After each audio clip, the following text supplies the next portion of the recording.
जय माँ काली मित्रों, आपका मेरे चैनल माँ काली माँ दुर्गा शक्ति संवाद में स्वागत है।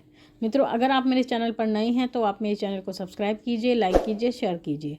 साथ ही नोटिफिकेशन बेल को भी प्रेस कीजिए जिससे मेरी आने वाली वीडियोस का नोटिफिकेशन आपको तुरंत मिल जाए। मित्रों, अभी कुछ दिन पहले ही मैंने एक वीडियो अपलोड की थी जिसमें मैंने आपको बताया था कि जोत पर देवी देवताओं का आह्वान कैसे किया जाता है। तो इसी से संबंधित एक मेरे सब्सक्राइबर का प्रश्न था, जो उन्होंने ये पूछा था कि जब जोत पर देवता आते हैं तो हमें कैसे पता चले कि देवता हमारी जोत पर आ चुके हैं, या क्या ऐसे संकेत होते हैं कि जिससे हम पहचान सकें कि देवता हमारी जोत पर विराजमान हो चुके हैं। तो उसी से संबंधित ये प्रश्न है, तो आप इस वीडियो को ध्यान से सुनिएगा और वीडियो को आप पूरा ध्यान से देखिएगा भी, क्योंकि ये सुनने का ही विषय नहीं है, ये देखने का भी विषय है। मैं आपको एक वीडियो दिखाऊंगी। इसमें जो वीडियो आपको स्क्रीन पर दिखाई दे रही है, इसमें जो आप देख रहे हैं ये माँ काली की जोत है, और माँ काली की जोत पर इस समय देवता विराजमान है, माँ काली विराजमान हो चुकी है।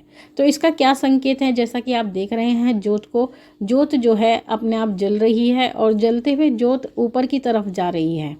और जब जोत ऊपर की तरफ जाती है, बार बार लंबी खिंचती है, ये 6 इंच से लेकर 12 इंच तक भी हो सकती है इसकी लंबाई जोत की, जो अपने आप ऊपर जाती है और फिर ऊपर नीचे आती है, फिर ऊपर जाती है। मतलब बार बार ये ऊपर की तरफ जाती रहती है। और एक अलग तरीके से ही जोत हिलती है, जैसे जल्दी जल्दी करके जोत हिलती है, फिर थोड़ा शांत हो जाती है, फिर ऊपर की तरफ जाती है। तो जब जोत इस प्रकार से आपकी जल रही होती है तो इसका अर्थ ये होता है कि देवता आपकी जोत पर विराजमान हो चुके हैं।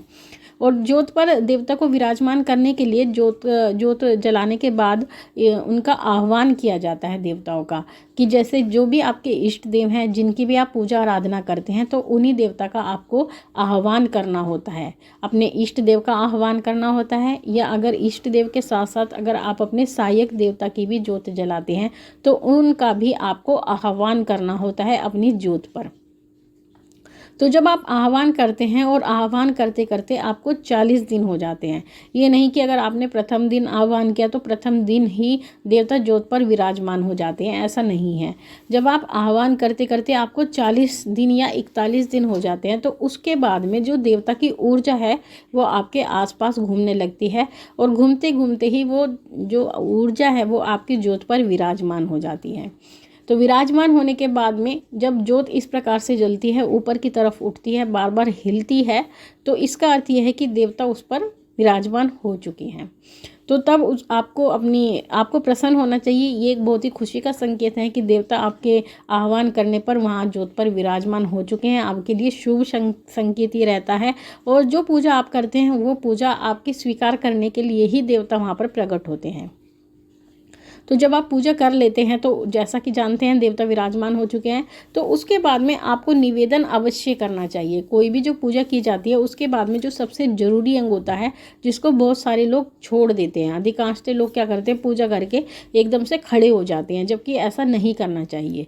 जब आप पूजा करते हैं, पूजा करने के बाद में आपको निवेदन जरूर करना चाहिए। अपना जो भी आपकी समस्या है, या आपकी एक समस्या है या अनेकों समस्या है, उससे संबंधित आपको निवेदन जरूर करना चाहिए। और निवेदन करने के लिए आपको सबसे पहले 2 मिनट का ध्यान लगाना चाहिए अपने इष्ट देव का, क्योंकि जो विशेष कार्य करते हैं, जो मुख्य कार्य करते हैं, वो आपके इष्ट देव ही करते हैं। तो इसलिए आपको अपने इष्ट देव का ध्यान लगाना चाहिए। और ध्यान लगाने के बाद में आपको जो भी परेशानी है, जो भी कि आप चाहते हैं कि हमारे ये काम सिद्ध हो जाए, तो वही काम अपने इष्ट देव को आपको बताना चाहिए। जब आप ऐसा करते हैं और लगातार ये निवेदन आप करते रहते हैं, तो ईश्वर आपके इस कार्य को अवश्य ही सिद्ध करते हैं। तो ये निवेदन आपकी पूजा का एक अभिन्न अंग होता है। फिर उसके बाद में जब आप ये निवेदन कर लेते हैं, तो निवेदन करने के बाद में आपको माथा टेक कर, माथा आपको बहुत ज़रूरी होता है टेकना, बिना माथा टेके आपको नहीं उठना है। सबसे पहले आपको अपने देवता के सामने माथा टेकना है, फिर उसके बाद में आपको अपने आसन पर माथा टेकना होता है। और आसन पर माथा टेकने के बाद में आपको आसन को बहुत आदर के साथ उठाना होता है, और उठाने के बाद आपको उस आसन को अपने माथे से लगाना है, यानी उसको वही सम्मान देना है जो आप अपने देवता को देते हो। तो उसके बाद में आपको माथे पर लगाने के बाद में उस आसन को, जो स्वच्छ जगह होती है जो आपने निर्धारित की है, उस पर आपको रख देना है, और उसके बाद में उठ जाना है। तो मित्रों, ये जो जो मैंने आपको बताए हैं संकेत, ये संकेत हैं कि देवता आपकी ज्योत पर विराजमान हो चुके हैं। और अगर आप इसी प्रकार से करते रहते हैं तो आपकी जितनी भी पूजा है वो सभी सफल होती है और इस पूजा में आपको सभी सफलताएं प्राप्त होती हैं। अब लेते हैं अपने सब्सक्राइबर का प्रश्न है सुरेंद्र कौर जी का, माँ दुर्गा चालीसा करती हूँ, क्या हनुमान चालीसा भी कर सकती हूँ? बाद में करें या पहले करें?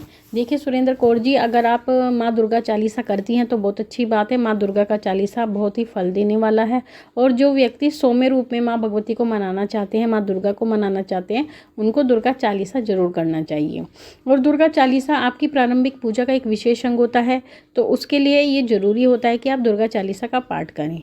जैसा कि आप कह रही हैं कि मैं हनुमान चालीसा भी कर सकते हैं क्या, तो हनुमान चालीसा के लिए आप हनुमान चालीसा बिल्कुल कर सकते हैं, लेकिन आपको पहले माँ दुर्गा चालीसा करना होगा, उसके बाद ही आप हनुमान चालीसा कर सकते हैं। क्योंकि लांगुरियाँ हैं, लांगुरियाँ माँ भगवती के बाद ही, वैसे तो माँ के आगे चलते हैं लेकिन पूजा में माँ के बाद ही इनकी पूजा की जाती है।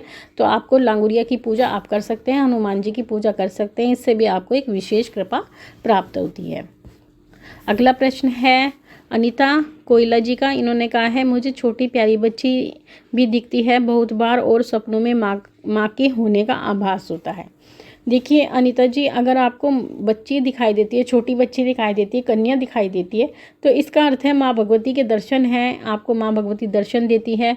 और माँ के होने का आभास है तो माँ ही है, माँ की शक्ति ही है, माँ की ऊर्जा ही है जो आपको स्वप्न में दिखाई देती है। और जो छोटी बच्चियां दिखाई देती है, कन्या रूप में दिखाई देती हैं, या सुहागन स्त्रियां दिखाई देती हैं, लाल कपड़ों में कोई भी महिला दिखाई देती है, साथ ही कई बार कोई बूढ़ी औरत दिखाई देती है जो आपको रास्ता बता रही है या आपसे कोई रास्ता पूछ रही है, तो वो तो जो बूढ़ी महिला होती है वो तो मसानी माता होती है। लेकिन बाकी जो सुहागन स्त्रियां होती हैं या बच्चियां, कन्या आपको दिखाई देती हैं, तो वो सभी माँ भगवती का ही रूप होती हैं। माँ भगवती आपको अनेकों रूप में दर्शन देती हैं, कभी कन्या के रूप में देती हैं, कभी आपके स्वयं के रूप में भी माँ भगवती आपको दर्शन देती हैं। आपको ऐसा स्वप्न दिखाई देता है जिसमें आप स्वयं श्रृंगार करके खड़ी हैं, आपने लाल साड़ी पहनी है, पूरा श्रृंगार किया हुआ है और आप बिल्कुल दिव्य रूप में खड़ी हैं। तब आपको ये लगता है कि ये तो मैं स्वयं हूँ, ये कौन हो सकता है। लेकिन जो आपका स्वयं का रूप होता है वो स्वयं का रूप नहीं होता, वो माँ भगवती का ही रूप होता है। महारानी कभी इस साक्षात रूप से दर्शन कम ही दे पाती हैं, वो किसी न किसी रूप में दर्शन देती हैं। लेकिन ऐसा नहीं है, साक्षात रूप में भी वो स्वप्न में दर्शन देती हैं भक्तों को। लेकिन माँ के दर्शन शुभकारी होते हैं, कल्याणकारी होते हैं। महारानी, जिन पर महारानी की दया होती है उनको ही माँ के दर्शन प्राप्त होते हैं। ऐसे हर किसी व्यक्ति को स्वप्न में दर्शन प्राप्त नहीं होते। लेकिन फिर भी मैं यही कहूँगी, अगर आपको स्वप्न में दर्शन होते हैं महारानी के, तो आपको इसके बारे में किसी को बताना नहीं चाहिए, क्योंकि ये जो कृपा होती है ये आपके लिए होती है, विशेष रूप से आपके लिए ही होती है। तो इसके बारे में अगर आप किसी को बताते हैं तो कहीं ना कहीं ये कृपा रुकती है। क्योंकि जो अनुभव होते हैं पूजा साधना से संबंधित, उनका जो कहते हैं, उनको जो शेयर किया जाता है वो अब अपने केवल गुरु से किया जाता है। गुरु के अलावा किसी भी व्यक्ति से इस तरह के अनुभव हम शेयर नहीं कर सकते। तो मित्रों, ये तो थी जानकारी आपकी, और साथ ही आपके प्रश्नों के उत्तर भी। माँ भगवती से यही प्रार्थना करती हूँ कि वो आपकी भंडारी भरती रहे, आपकी सभी मनोकामनाओं को वो पूर्ण करती रहे। आपसे फिर मिलूंगी अपनी अगली वीडियो में, तब तक के लिए जय महाकाली, जय महाकाल।